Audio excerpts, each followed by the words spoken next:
review. You mentioned earlier that flooding is becoming more consistent, but your resources are stretched and increasingly so. How can the funding for property flood resilience be structured better to support resistance and recovery measures? Yeah, so when this government came into power, one of the early door things they did, which we very much welcomed, was to announce a review of the existing what's called partnership funding flood formula. And the Secretary of State for DEFRA actually made a very open comment that the current funding formula is currently far too complex. That's something that we would agree with, because sometimes it means, therefore, that to get access to funding and take projects forward, there can be a lot of hurdles, particularly for actually projects that are really quite small scale in value, but terribly important to a household or a community. That applies to property flood resilience, but it also applies to sustainable drainage, it applies to lots of natural flood management measures. So often small scale community-based measures can find it difficult to access funding.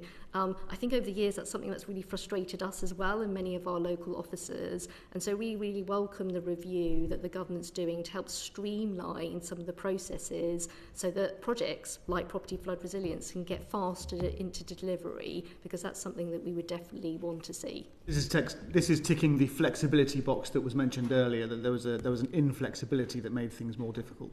I guess there's many inflexibilities.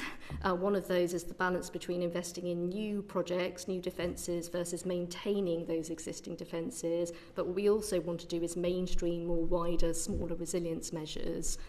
So natural flood management and property flood resilience being two of the key ones. Ms. Garrett, did you want to jump in there?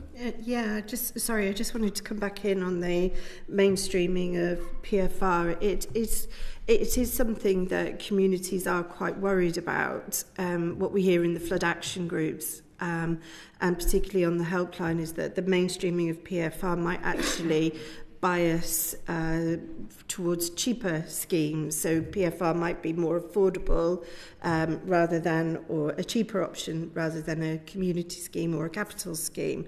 And one of the challenges with PFR, it did come up in the last session, is that communities and flooded people can do all they can to protect themselves, but they actually don't have any control over some of the major things that are impacting flooding, like climate change, like antiquated sewer systems, and like development, particularly now we're moving into an ambitious building and development phase.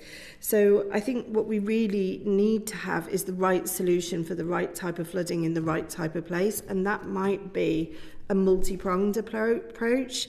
So it might not be that, you just focus on one element, you focus on a number to get the right result. Could I just add to that? Briefly, and I'm going to move on. Just a really important point, that we also we're not going to recommend a solution, but just because it happens to be the cheapest one, that's the Environment Agency will always look at the best solutions for tackling risk in a place. And in many cases, it's in combination. So an engineered flood defence will often work really well in combination with a nature-based solution or property flood resilience. It's very rarely either or, it's often in combination.